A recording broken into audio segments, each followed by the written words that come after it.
Hi friends, இன்னைக்கு நம்ம என்ன பார்க்க போறோம்னா கிட்ஸோட ஷார்ட்ஸ் எப்படி ஸ்டிச் பண்ணுறதுன்னு பார்க்க போகிறோம். வாங்க பார்க்கலாம். இந்த மாதிரி நிறைய வீடியோஸ் பார்க்க என்னோட சேனலை சப்ஸ்கிரைப் பண்ணிக்கோங்க. நான் 2 ஃபேப்ரிக் எடுத்திருக்கேன். டபுள் ஃபோல்ட் பண்ணி ஃப்ரண்ட்டுக்கு ஒன்று பேக்குக்கு ஒன்று எடுத்திருக்கேன். ஸோ வித்து வந்துட்டு 11 or 11.5 அண்டு லென்த் வந்துட்டு 15 inch எடுத்திருக்கேன். உங்களுக்கு என்ன மெஷர்மெண்ட் வேணுமோ நீங்கள் சின்னதாகவும் வச்சுக்கலாம், இல்லை கொஞ்சம் பெருசாகவும் வச்சுக்கலாம். ஸோ கீழேயும் மேலேயும் ஃபேப்ரிக்கை வந்துட்டு ஈவன் பண்ணால் தான் நம்மளுக்கு கரெக்டாக வரும். ஸோ ஃபேப்ரிக்கை ஈவன் பண்ணிக்கலாம். ஸோ செட் ஸ்கொயர் எடுத்து நம்ம ஈவன் பண்ணிக்கலாம்.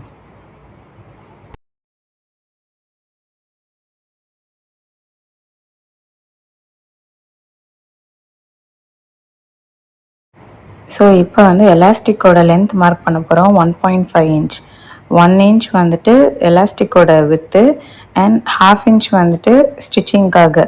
ஸோ 1.5 inch மார்க் பண்ணிக்கோங்க.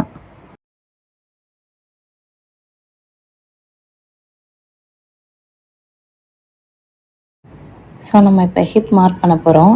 ஹிப் வந்துட்டு 7.5 எடுத்திருக்கேன். 7.5 எப்படி வந்துச்சுன்னா hip divided by 4 plus 1.5 inch is எடுத்திருக்கேன்.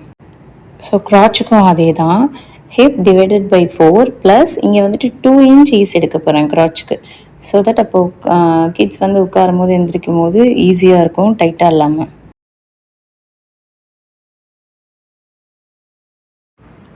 ஸோ இப்போ ஸ்ட்ரைட் லைன் ட்ரா பண்ணிக்கோங்க ஹிப்புக்கும் க்ராச்சுக்கும் நடுவில். இப்போ க்ராச்சோட லைனையும் ஜாயின் பண்ணிக்கோங்க. க்ராச்சுக்கு வந்துட்டு நான் 1.5 இல்லைனா 1.75 கூட கொடுக்கலாம். நீங்கள் நல்ல லூஸாக வேணும்னா 2 inch வரைக்கும் கொடுக்கலாம். இப்போ லைட்டாக மைல்டாக ஒரு கர்வ் மாதிரி ட்ரா பண்ணிக்கோங்க. ரொம்ப வந்து மிட் பாயிண்ட் எடுத்தெல்லாம் நம்ம ட்ரா பண்ண வேண்டாம், லைட்டாக அப்படியே ஒரு கர்வ் மாதிரி ட்ரா பண்ணால் போதும். இப்போ கீழே பாட்டமில் வந்துட்டு 8.5 எடுத்திருக்கேன். ஸோ இப்போ அந்த க்ராச்சோட லைனையும் பாட்டமோட லைனையும் ஜாயின் பண்ணிக்கோங்க.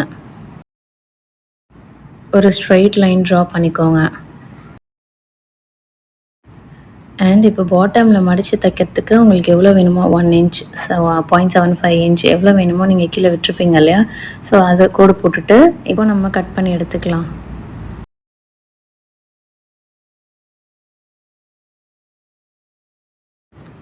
கட் பண்ணி எடுத்ததுக்கப்புறம் இப்போ நம்ம என்ன பண்ண போகிறோம்னா க்ராச் ஸ்டிச் பண்ண போகிறோம். ஒரு 1/2 inch இல்லை 0.25 inchலையோ ஸ்டிச் பண்ண போகிறோம். மேக்ஸிமம் 1/2 inchலேயே ஸ்டிச் பண்ணுங்கள், அப்போ தான் வந்து சீக்கிரமாக கிழியாமல் இருக்கும். ஸோ ரைட் ஆன் ரைட் நல்ல பக்கம் ஒன்றா வச்சு 1/2 inch சீம் அலவன்ஸில் ஸ்டிச் பண்ணுங்கள்.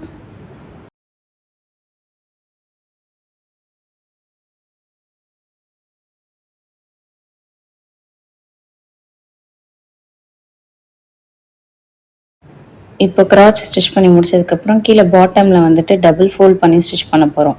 ஸோ பாட்டம் எடுத்துகிட்டு ஒரு ஃபோல்ட் அண்ட் இன்னொரு ஃபோல்ட் டபுள் ஃபோல்ட் பண்ணி ஸ்டிச் பண்ணிக்கணும். எவ்வளோ நம்ம சீம் அலவன்ஸ் விட்டுருக்கோமோ அவ்வளோ தூரம்.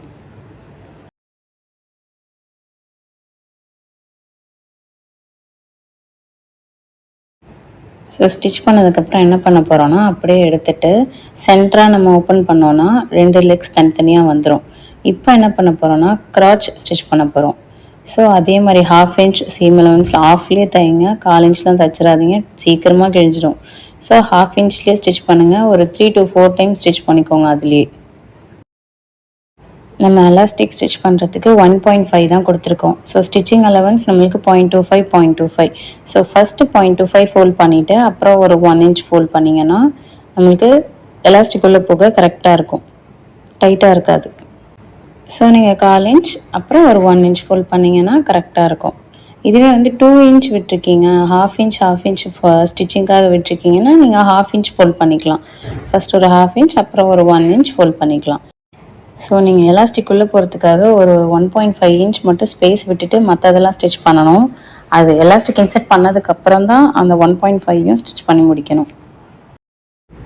ஸோ அவ்வளோதான், ஷார்ட்ஸ் முடிஞ்சிருச்சு. இப்போ வந்து சும்மா டிசைனுக்காக அது மேலே ஒரு போ மட்டும் வச்சுட்டு கையில் ஸ்டிச் பண்ண போகிறேன். ஸோ அப்படியே ஸ்டிச் பண்ணிட்டீங்கன்னா பார்க்க ரொம்ப அழகாக இருக்கும். இந்த மாதிரி நிறைய வீடியோஸ் பார்க்க என்னோட சேனலை சப்ஸ்கிரைப் பண்ணிக்கோங்க. தேங்க்யூ ஃபார் வாட்சிங்.